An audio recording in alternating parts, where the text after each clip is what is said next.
Hi everyone and welcome back to Brian's Horror Corner, or welcome if you are new to my channel. So, of course we're going to continue with my overall 80s horror movie series, 1980s specifically, and we're going to take a look at a movie from my Scream Factory collection that I've actually had in my collection for a few years now. And believe it or not, I've never seen this movie before, up until now, of course, and that movie is Motel Hell, which came out in October of 1980. I have the Blu-ray and DVD combo pack collector's edition here. Haven't watched any of the special features, although it looks like it's got a good. I don't know if you guys can see that there. If you want to do a little pause, you pause. But it does have quite a few interviews and documentaries and things, so I'm excited to check that out. But did watch the movie for the first time, Motel Hell. So let's just go ahead and get into it.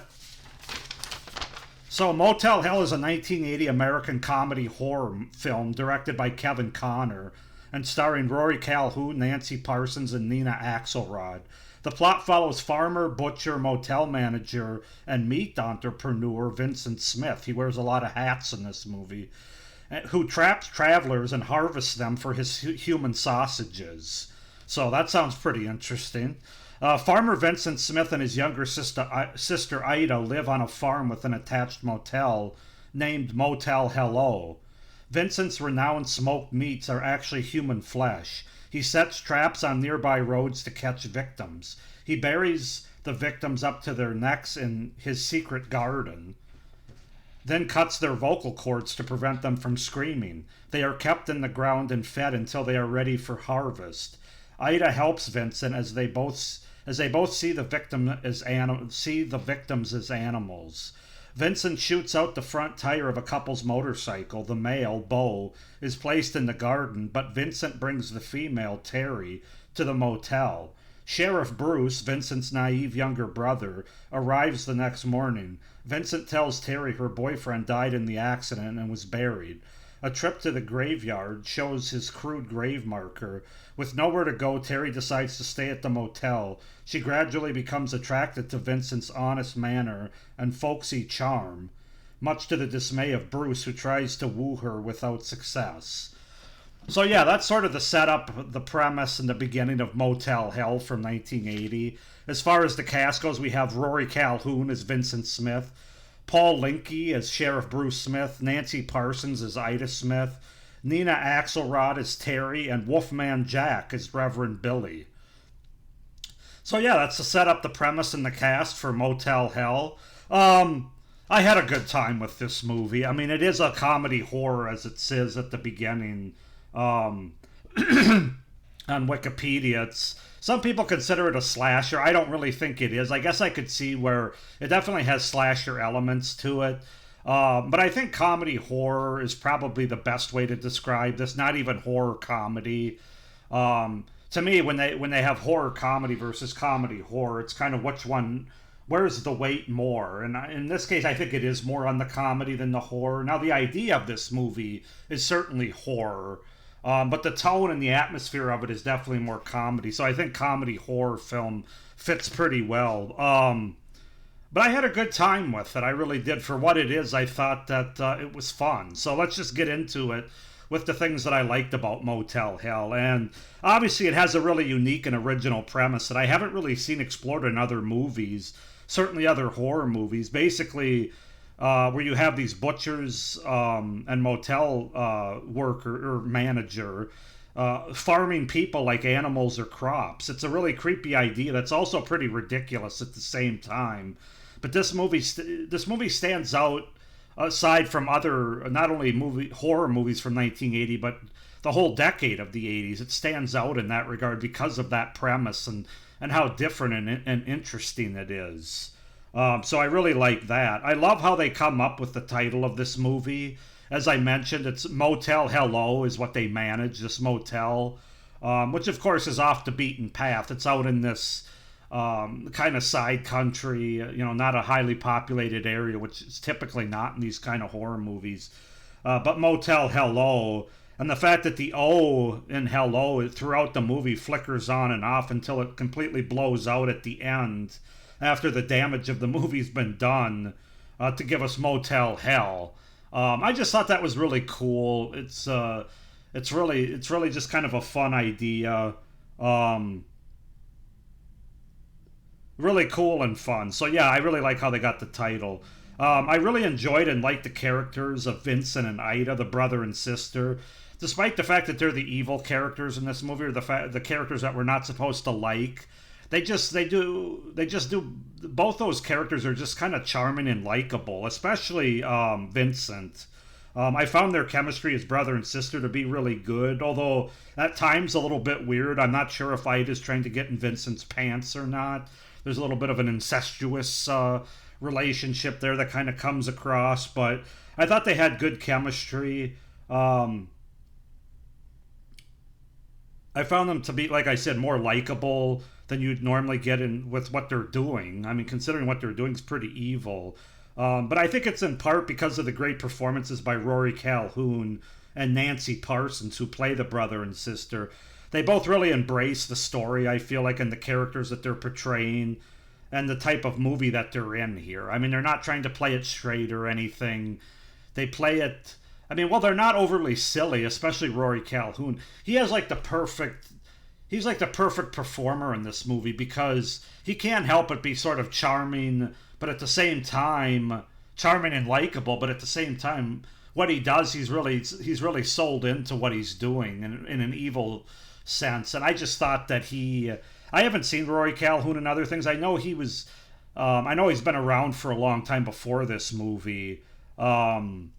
But I just thought he gave a great performance, and like I said, both of them really embraced the movie that they're in here.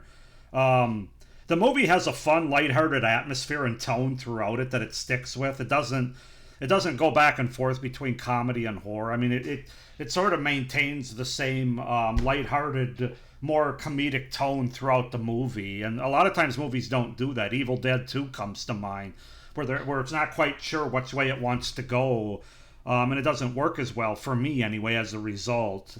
But in this movie, I thought that they really knew what kind of movie, what kind of story they wanted to tell, and the tone that they wanted to tell it in, um, and it really worked for me.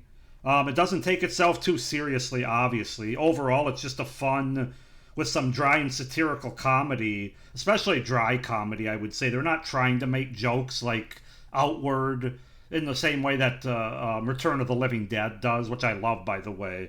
But it's very dry and satirical. And I especially, the scene that this is demonstrated the most, I think, is the one where we see the two characters that they actually do gain from the motel side of things.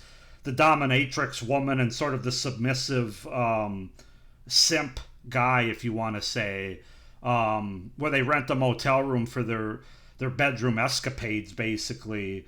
Um, and then as they're getting into it, she's got a whip and stuff, and all of a sudden they look over and they see Vincent and Ida are watching them, and they have ropes in their hands. And of course, the dominatrix and the submissive guy think that they're all about what they're doing, about the bedroom antics, and they don't know that they're really trying to capture him, tie him up, and farm him out.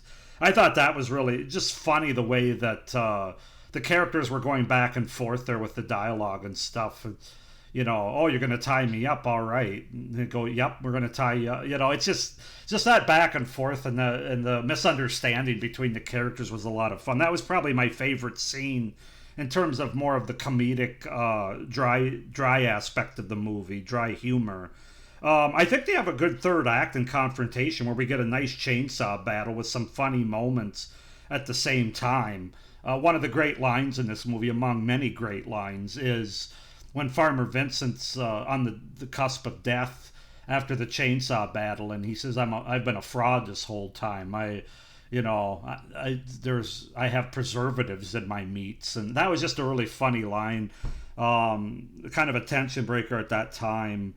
This movie does have one of the great horror taglines of all time, and a lot of great quotes in general, like "meat's meat, a man's got to eat." I love that line, but also just the tagline. It takes all kinds of critters to make Farmer Vincent's fritters. That's one of the great horror taglines of all time, and really movie taglines. I'd even go that far. So I really like that, and there's so many other quotes as well. Like I said, meat's meat and a man's got to eat. I actually like Vincent's motivations. You know, a lot of time we get killers' motivations that don't quite add up, but in this case, I like the fact that he points out that the world's overpopulated and there's not enough food for the amount of people in the world. So this is like hitting two birds with one stone. I kind of thought that motivation worked in this movie, and I really liked it. Very interesting and clever. And then finally, my final pro is I really like the iconic pig mask, but you kind of think of this movie, obviously it's on the cover, but even with other scenes, you always think of this movie with that iconic pig mask or pig head that Farmer Vincent wears towards the end of the movie with the big chainsaw battle. I don't know, it's a simplistic pig head, but it's still kind of creepy and it's just kind of fun. It goes with the tone of this movie. So I really liked that. That was definitely a pro for me. So as you can see, there's a lot of things I enjoy about this movie. As far as cons go, honestly, I think this movie would have been even better than it already is and benefited from having more blood and gore than we see in this movie. There is some, especially in the third act, where you see like this bucket or this container of blood and guts, mostly blood. But when it comes to the kills and the cutting that they're trying to do, they either cut away or there's really not much gore going on. Like you just see like the stitched throats when they cut the vocal cords there. And this kind of struck me as a movie that could have been more of that over-the-top blood and gore, over-the-top kills on screen. Now, my understanding is Kevin Connor, who is the director of this movie, only agreed to do it if it wasn't going to be overly violent on screen or overly gory. So I'm sure that's why they didn't. But I think overall, they might have been better off finding another director that was willing to embrace that, because I think it would have made this movie even better. And I'm not usually somebody that necessarily needs gore in my horror movies. And the movies that this movie kind of takes, I don't want to say rips off, but like there's a lot of Texas Chainsaw Massacre themes here. There's Psycho themes going on here. Those movies don't have gore, but they didn't need gore because of the way they were written. They were scary based on the tone of the movie and the way the movies were written, where this movie wasn't trying to be scary, and it isn't. It's more funny, it's more comedic, and I think that's where the over-the-top gore really would have came in and added some benefit to this movie. I think some over-the-top gore would have added to the dark comedy kind of tone that this movie has, and also added some more entertainment value for more people. So that's an opinion that I have, that I thought the movie was a missed opportunity. The characters of Terry and Sheriff Bruce were nothing to write home about, in my opinion. Pretty unremarkable and not all that strong or likable, which is why watching this movie, we kind of are more drawn to Vincent and Ida, even though they're the bad people, so to speak. But the fact of the matter is, because our protagonist characters are sort of the good guys that we're supposed to root for, aren't that strong. They're not that strongly written, and I don't think they're that strongly acted. I mean, Terry's really nice to look at, easy on the eyes, and of course Sheriff Bruce tries to have that bumpkin, cop bumpkin sort of humor that comes with that. And I don't know, it didn't work for me in this movie as much as it does in other movies with that kind of a character, that kind of a trope. It just kind of makes you root for the bad guys as a result. And so I thought those two characters weren't all that strong. I don't think the motel is utilized as much as the title would make you believe. Like I said, I love the sign and how they get the title of the movie from the sign. But really, other than those two characters that I talked about in the humorous scene, the dominatrix woman and the submissive guy that check into the motel, everybody else they trap basically by going out to the highway and either shooting out their tires or setting up traps, fake cows and things on the highway to make people stop, and then they capture them. I don't know. It's a smaller nitpick. But that's something that I thought they could have utilized the motel as far as capturing their victims a little bit more. And then Terry's motivations for staying. I know it mentions in here that, she just lost her boyfriend or whoever that guy was on the motorcycle.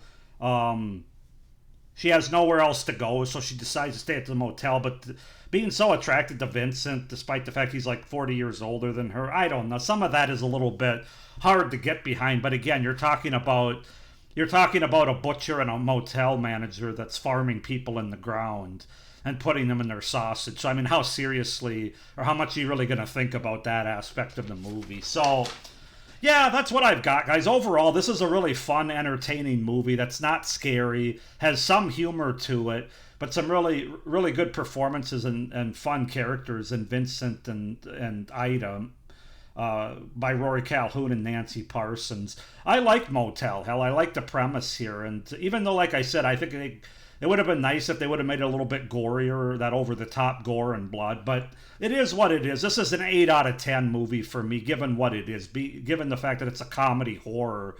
I think it's one of the better comedy horrors, if you want to say. And I'm going to give it an 8 out of 10 overall. Go ahead and comment down below if you guys have seen Motel Hell from 1980, what your thoughts are on the movie. Do you like it more or less than I do? Please like this video, hit the little notification bell, and subscribe to my channel so you don't miss any of my upcoming reviews for this 1980 part of the overall 1980s review series. Please like my... or I already said that. Shut up, Brian. Also, you don't want to miss any of my great horror content that I have coming out the rest of this year and into next year, aside from the 1980s horror series, which is ongoing on my channel.